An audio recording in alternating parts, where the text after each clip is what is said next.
Gates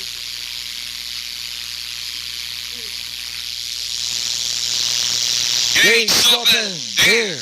Of the racing, Bandai Pira moving up to the inside, and to grab the East Baringo, then running into his Bumabaga, balling to get running into his Shining Angel, next in line is Jordan Luck, Power File, Excellence, and Rapaco, he's running at the tail to kill, down the backstretch run, it's Marengo, by Marengo Niapa, over Bandai Pira is second, and running in third by another 2 lengths, he's trying to get close to the fourth. He's Bumabaga alongside him is Charmin Luck on the inside, Shining Angel, and along back to Excellence, and Rabago is still last of all.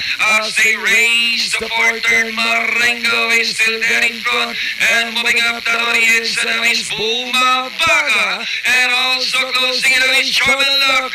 As they raise the final home turn, there's still Marengo. Bumabaga is taking in that on the inside. Look up the lead bites back. He's Marengo, batting in third alongside Charmin Luck, and down the stretch they go.